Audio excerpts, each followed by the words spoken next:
athletes can often feel like they're a little bit behind in the business world, just in a sense that like when they retire at 30 or 35 or 40 or whatever it is, like they might have buddies who have been in the working field for 20 years now.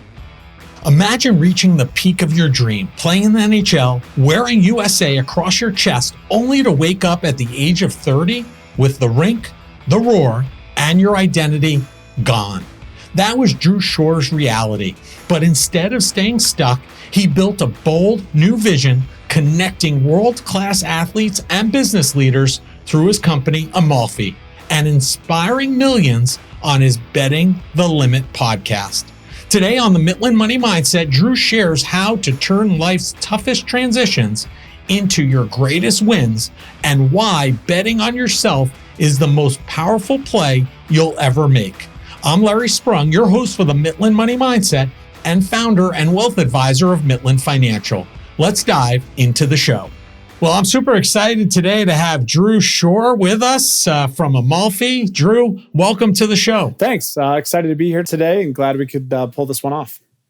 Yeah, super excited for our conversation. And, we're going to talk a lot about what you're doing today. But before we dive into that with detail, our listeners are really enamored with the entrepreneurial journey because everybody has a different journey to how they get where they are today. So can you share with us a little bit about your background up until the point of founding Amalfi and how'd you got there? Yeah, so I played hockey from the time I was 3 years old.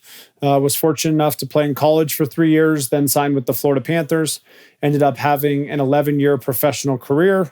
And very grateful for a lot of the experiences that I had during my career. But as a young kid, I always thought I was going to play the game of hockey till I was 40. Ended up with 2 young kids, retired at 30. And to be honest, was a complete mess. Felt very lost, didn't know what I wanted to do next. And it was honestly the most like when I was playing, when you're playing a sport and grinding, you always think like, oh, I'm going to be so happy when I retire because I have all this time on my hands. I'm able to do what I want. I have no coach yelling at me. I have nowhere to be. And for a lot of guys, that's just not the case. So retired from hockey in 2021. Then actually started a podcast called Betting the Limit that focuses on athletes who are now retired, who are now successful post-retirement. And through that process, I learned that my retirement struggles were not unique to me. I thought I was super miserable because I definitely underachieved during my career. But the more and more guys that I talked to, whether you played in the NBA for 20 years and made $200 million, or you played Division III football and had to stop playing football, guys struggle with that transition. And I think that our goal with Amalfi is to help guys not only not struggle with that transition, but have as much success when they retire in business as they did in their sport. And we're about 1.5 years into it now. Have done some things very well, have definitely made some mistakes, but it's been a blast and it's enabled me to meet a ton of cool people and help a lot of people. Yeah. Did you have any entrepreneurial background or family or people that you emulated that you knew eventually maybe you'd go down this path or not at all? Not really, but I mean, I could never see myself after my athletic career really kind of sitting in an office from 9 to 5 and working for someone else. But I mean, I'll be honest, like people talk about it all the time, like entrepreneurship is hard. And there's days where you're working 20 hours a day and making mistakes. And there's definitely some days where you think just a nice office job would be a little bit more enjoyable. But no, it's something I love and going to continue to get better at. Yeah, I think to some degree, being a professional athlete, there's some entrepreneurial, the qualities there as well, right? I think there's some similarities there, different, but similar in a lot of regards as well. Yeah, certainly. I mean, guys are getting smarter now than they've ever been. I mean, you see all these guys, they're not only athletes, but they're kind of their own brand and how they're able to navigate that with their agent. Some guys do more than the others, but guys are clearly starting to realize like how big an impact they can have after they retire through their brand and are like very cognizant of that while they're playing. Yeah. Now, you shared that Judd Moldaver, who's Connor McDavid and Austin Matthews' agent, played a pivotal role in inspiring your transition after the NHL. What did it take for you to reach out to somebody that you admired? And, what did that moment reveal about the power of mentorship at that point in your life? Yeah. So for people who don't know his story is very cool. I mean, I met him when I was 12 or 13 years old. He was literally driving a van for a different agency, picking guys up at summer camps. And like getting them to the rink. And so fast forward 20 years, he's probably the most prominent agent in hockey. So there was a huge article that was written about his success. So I kind of just reached out to him when I was thinking about actually working for an NHL team, and decided to work with him for 3 years, and kind of being able to see the game, not only the game, but kind of analyze how he views contracts, how he does marketing things, and just kind of how he thinks about things. I think it's so unique in the game, and being able to kind of spend a lot of time with him over 3 years is someone I owe a lot of credit to. Yeah, I mean, he's definitely one of the tops in the profession for sure. And why of all the paths after professional hockey, why was being an agent a path that you felt was right for you? I think it was because I made so many mistakes during my career. And I think I really wanted to help kind of a younger version of me make different decisions. And I think that, the agency business is a hard business now, especially with NIL and stuff, because players have to get recruited at 12 or 13 years old. And I think, honestly, the way I really wanted to do it is I think a lot of these players are done a disservice throughout their career because they're not given honest advice. Because let's be honest, sometimes the honest truth is hard to deliver to players, but I felt like I could kind of have a niche in that space. And I enjoy the agency side of it. A lot of clients are good friends or guys that I played with, and kind of helping them maximize the money that they can get and just make better probably decisions than I did is something I'm super passionate about. Yeah. I mean, how have you seen, are you working with young players too at all, or up and comers, or just pro level athletes at this point? I mean, I try and focus more on the pro level athletes, which is not great for longevity in the agency business, but I hate the recruiting of kids. I don't really get any enjoyment of sitting down with a 13-year-old kid and kind of lying to him and telling him that he's the next Sidney Crosby, because let's be honest, like no matter how talented the kid is at 13, like the honest truth is if he continues to get better every year, then he's going to have a chance to have a long, successful career. But there's definitely a lot of agents who will go in, and parents prefer the Sidney Crosby speech, but that's just not really something that I'm willing to do. Yeah. I mean, how do you feel? What is your take about the landscape change with regard to NIL and being able to play in the CHL? What's your take on all that? Good, bad, and different for hockey?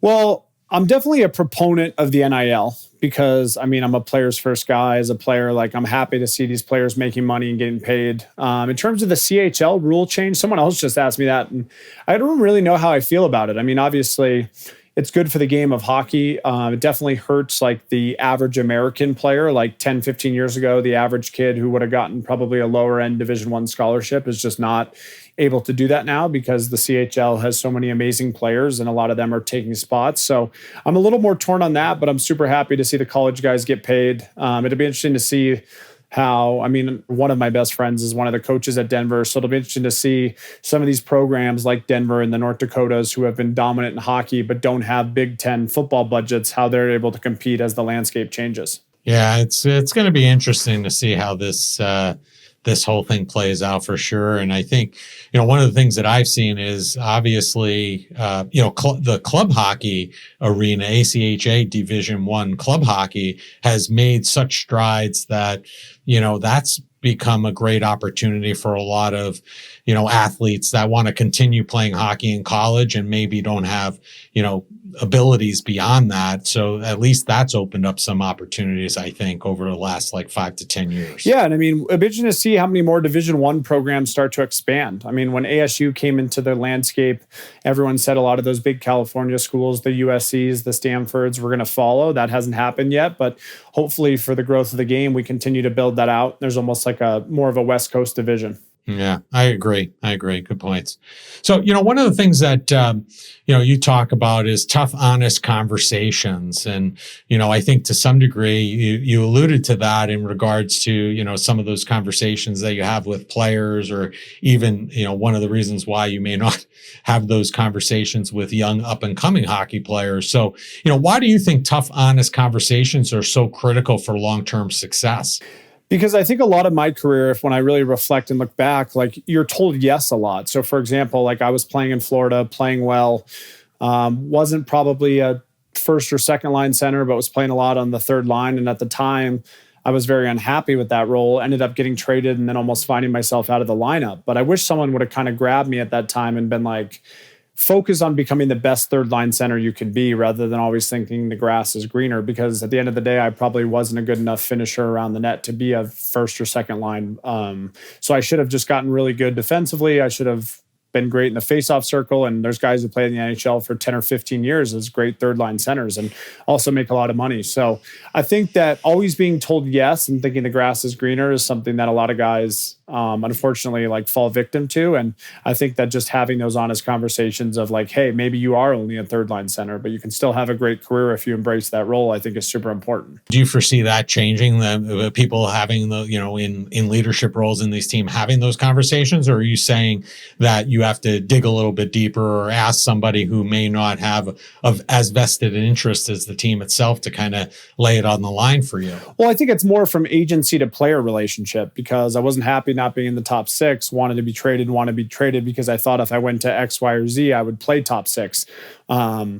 And at the end of the day, like a lot of times too in hockey and all sports, like the team that drafts you normally gives you the best opportunity just because they've invested the most time and money and everything else in you. So I think that having a clear understanding of where you fit in and a true understanding is very important. And I also think it's the same thing with contracts, right? Like if you come off a 25 goal season and you think that I might never score 25 goals again, it might make sense to sign a 6 or 7 year contract. But if you're a younger player who scored 10 goals his first year, who scored 18 his second year, and then scored 25 his third year, and thinks he actually can really score 40 goals the following year because he's continued to show that progression, it might make sense to sign a 2 or 3 year bridge deal and then see where the cap goes and expand from there. Yeah. I mean, what do you just think there's a disconnect there because of the business aspect of things? They're not willing to have those conversations, and have you seen that change over the last couple of years or not at all? A little bit, but I also think it's like players and their agents are often sometimes very delusional of where they fit in, of where they think like, because you scored the 25 goals, like what's the probability that you're actually going to score 40 the following year? And I think that there's signs and certain things that can kind of lead to different opinions. But I think at the end of the day, like kind of having an honest analysis of where you fit in and where your potential is and where you are in your career and where your body may be physically and mentally is very important. Yeah, great perspective. Thank you for sharing that. One of the things you've talked about, and you talked about it just earlier today, was that when you retired at age 30, not going to a rink, not having the locker room made for a very tough first year, and as you mentioned, we've had guests on from, NFL, from, Marcus Colston.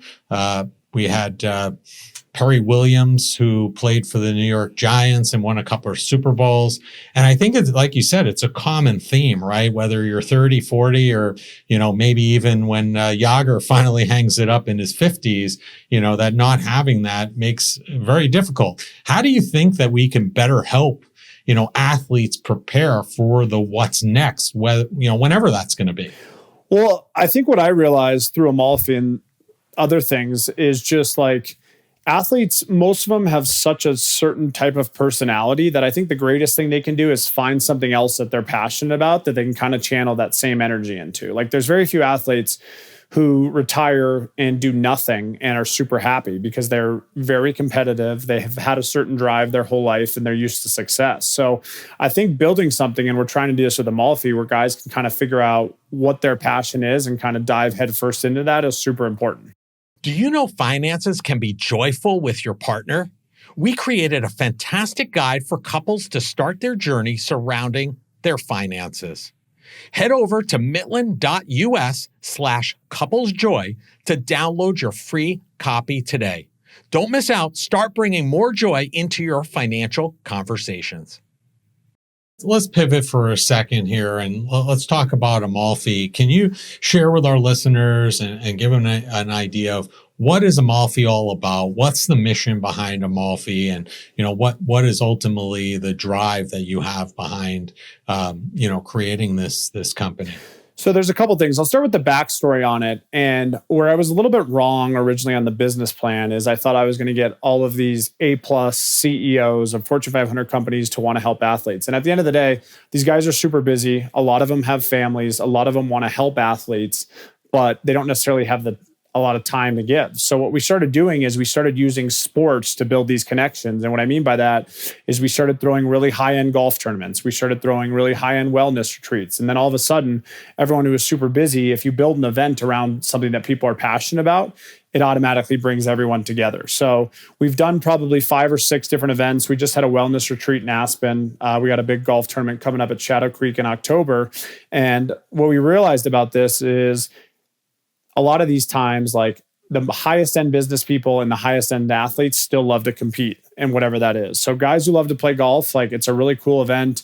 With every foursome, we try and put 2 athletes and 2 high-end CEOs in the same group. And then you spend 4 or 5 hours together on multiple days and all of a sudden have friendships. And some of those guys have gotten hired. Some of them have started companies and gotten huge investment checks. And other guys are now sitting on each other's boards. So we've had a ton of success post these events as a result of these environments that we've been able to set up. So is that basically the impetus? You're creating these high-end events to bring the decision makers together to create networking opportunities to further, whoever's in attendance, their, life, brand, income, whatever. Yeah. And I mean, we do like, depending on location. So it's a membership based system. We've got different number of members in every state, but we obviously have a lot of unique advantages in Denver. So like in Denver, we'll do a monthly dinner every month that usually involves a workout or something before, and then a super high end dinner. And then a lot of times like 3 or 4 of the athletes will pitch their best business ideas. And it's such a remarkable platform for them because they're sitting in a room with so many successful business people that, like, whether they get an investment in the idea, whether they get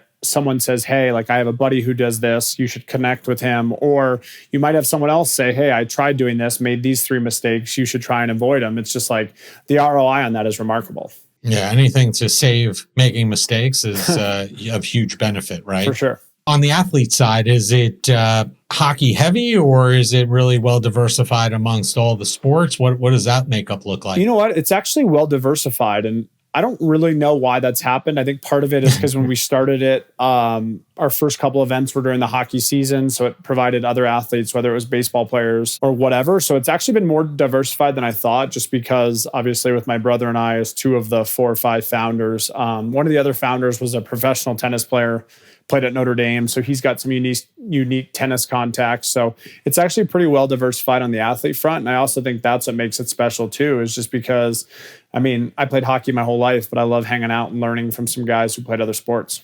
Awesome. So let's shift over to your podcast, Betting the Limit.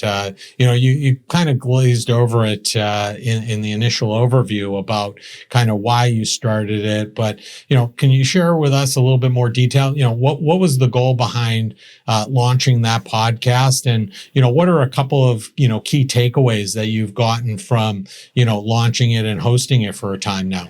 Well, it's been amazing. From an enjoyment standpoint, I mean, as you know, as a fellow podcaster, it's like sitting down with unique people and hearing their story and learning from them is probably one of my favorite things to do. I don't necessarily love all the back end and setting them up and all that stuff, but the actual conversations are phenomenal. And I feel like everyone I leave feeling kind of inspired, learn something. And that's kind of the goal for me personally. And I also think it's cool too, just to highlight like the stories of what these guys are doing. And I think from most of my listeners are younger athletes and guys in college and guys maybe trying to figure out that transition. So I think it's inspiring for them too, because it kind of shows that sometimes like athletes can often feel like they're a little bit behind in the business world, just in a sense that like when they retire at 30 or 35 or 40 or whatever it is, like they might have buddies who have been in the working field for 20 years now. But I think the thing is like, you see it more and more, like there's articles written about it every week, how certain, I don't know if you guys do it, but like there's a lot of people in business now who really go out of their way to hire athletes just because they might not have the business experience, but they'll figure it out pretty quick. And if they kind of go into business with the same mindset that they went into sports, they're going to have a lot of success. Yeah, I mean, I think athletes have everything that you really can't necessarily teach somebody. They already have, right? They have the drive, they have the desire, they have the commitment to routine, commitment to team, right? I mean, I think they have all those intangibles that are almost not really teachable. And the stuff, whatever business you're in, you could teach them the stuff with regard to that business. So I think they're typically a great fit as a result of that. Yeah. Well, I appreciate you saying that. It seems like more and more CEOs and other people who run companies are starting to follow that trend. And I mean, it's great for me and other athletes because it's like, as we transition and want to get into business, like, it's like I said, sometimes it's really easy to think like, oh, like I'm behind in the next phase of my life, which you are a little bit by your resume. However, you have a lot of intangibles that can't really be replicated. Yeah, I mean, even like those coming out of college, we look first and foremost, if somebody played a sport, that puts them on the top of the list. If they played a team sport, that puts them a little bit higher. If they play junior hockey, they go up a little bit higher because that even has a whole different level of commitment. So, and I've talked to other business owners from attorneys to accounting firms, and many of them feel the same way, that it gives you like a sense of who they are and what they're about before you even meet or have a conversation with them. Yeah, I love hearing that. That's awesome. And like I said, it's great for the athlete. Yeah. So one of the things you sat down with Brian Chizik, the newly appointed general manager of the University of North Dakota hockey team, to talk about the changes in college hockey. And I know you said about NIL earlier, concerned about some of these larger schools that don't have big football programs. I mean, is it really going to change? Is it going to end up changing the game? Obviously, it's going to change some of these players' lives because there's going to be an income stream that wasn't there. I think the vast majority of them aren't going to get big money. They might be getting paid a few $100s to do an appearance at a car dealership in their local area, but there will be a handful that get big money. Is this going to ultimately change the game at all, or is it just going to create a revenue stream for, players like yourself? I mean, I think it's going to change the game because I think the recruiting is going to change. It's going to be very hard for some of these schools to recruit players when they're up against a Penn State, a Michigan State, or one of these schools that has a huge budget. Because at the end of the day, like you said, it's not football money, but as you've seen with some of the recruits this summer, some of these guys are getting pretty substantial money. And I think that it's just going to be hard for some of these schools to recruit kids who can't offer the same thing. And I mean, you've seen it in football now over the last 2 or 3 years, but I think that college hockey's always been very competitive, but I wouldn't be surprised if it shifts more top heavy as a result of this. Interesting. Do you think it'll ultimately be a benefit to the game or a detractor to the game overall? Or to be seen? My answer would probably be to be seen.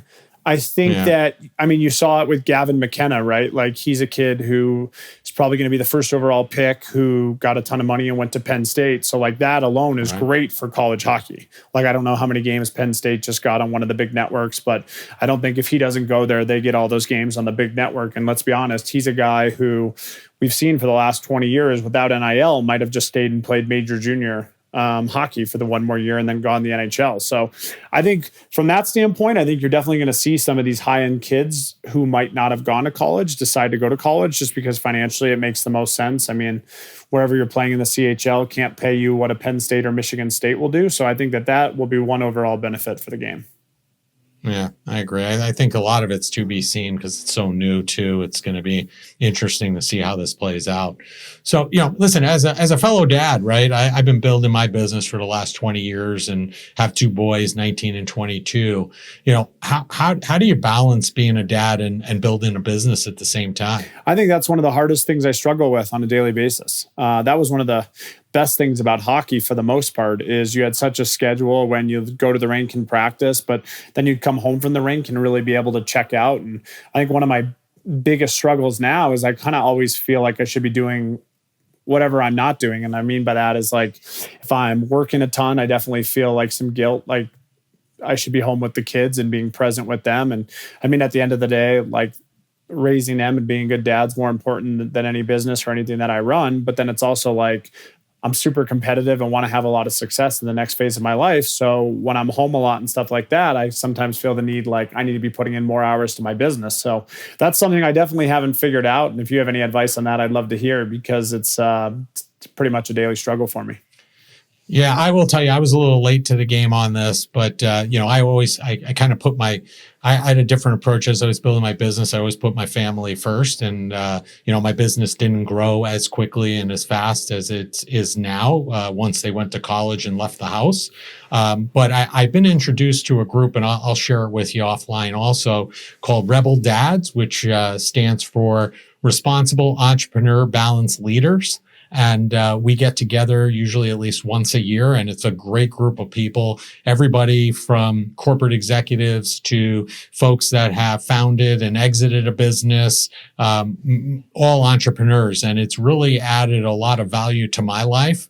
I wish, my only regret with them is I wish I found it like them 15 years earlier when my kids were super young, but I'm even finding a lot of help and benefit from that today. So I'll share that with you, offline, but I think it's a great group to consider for somebody like yourself. That's cool. And that's something that comes up in a lot of the Amalfi stuff, because I think it's just a struggle that every dad goes through. And there's obviously phases and seasons of life where certain things are more important. One thing that I'm trying to keep in the back of my mind is like, my kids are only young for so long. Like, as you've seen, like eventually they're going to be out of the house and I'm going to have as much time as I want to work, considering my wife will be sick of me after about 10 minutes.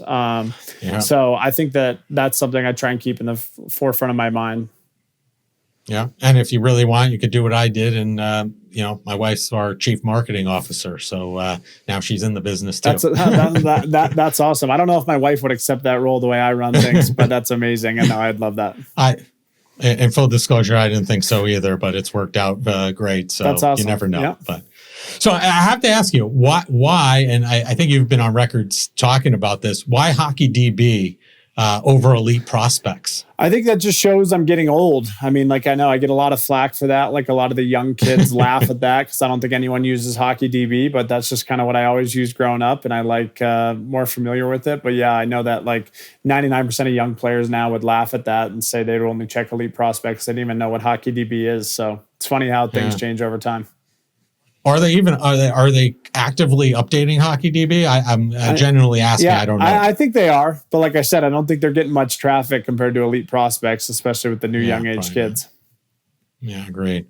Well, listen, Drew, this has been great. I really enjoyed you sharing your story, and we're all about joy on the Midland Money Mindset, and our listeners are always waiting for our last question because we ask each of our guests the same final question. All right. And that is, what did you do today that brought you joy and put you in the right mindset for success? This question actually came on a very good day for me. I have not been on the ice in about 7 months.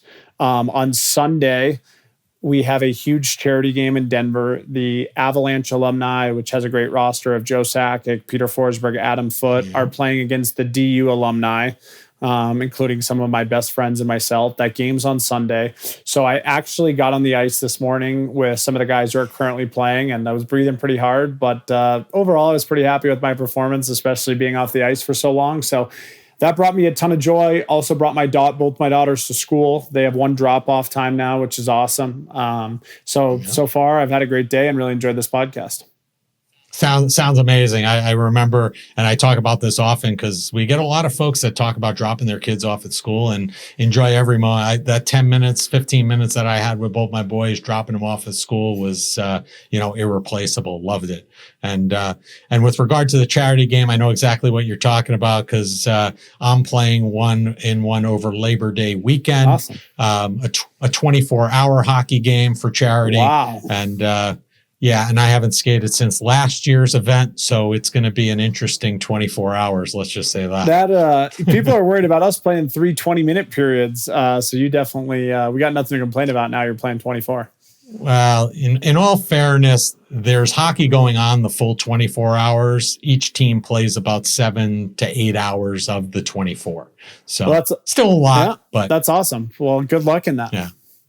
Yeah, thank you. So listen, we're going to have all of your information in the show notes, but if people want to learn more about you, learn more about Amalfi, what's the easiest and the best way for them to connect with you? Probably joinamalfi.com is the easiest way to find out things on all things Amalfi. My email is drew@drewshore.com. Happy to talk to anyone about anything. And it's crazy with like technology in the world now, how easy it is to make different connections and friends, and definitely happy to assist in any way that I can. Yeah, shrinking every day. I don't think there's any more 6 degrees of separation. It's probably down to 2 or 3 at this point. It is crazy. Well, listen, I appreciate your time. Thank you for sharing, and enjoy your day. Thank you. Nice to meet you, and this was a blast. Drew, thank you for bringing your whole story to the Midland Money Mindset, from the electric highs of the NHL to the vulnerable moments of asking, what's next? Your courage to rebuild, your passion for connecting athletes and business leaders through Amalfi, and the powerful voices you highlight on Betting the Limit remind us that the end of one dream can be the spark for something even greater. You've given us insight, inspiration, and proof that betting on yourself is always worth it. Drew, Shore, and Amalfi can be found across most social media platforms. All the contact information needed to find them can be found in the show notes. The opinions voiced in the Midland Money Mindset Show with Lawrence Sprung are for general information only and are not intended to provide specific advice or recommendations for any individual. Past performance is no guarantee of future results. All indices are unmanaged and may not be invested into directly. Investing involves risk, including possible loss of principal. No strategy ensures success or protects against loss. To determine what may be appropriate for you, consult with your attorney, accountant, financial or tax advisor prior to investing. Investment advisory services offered through CWM LLC, an SEC registered investment advisor. Guests on the Midland Money Mindset Show are not affiliated with CWM LLC.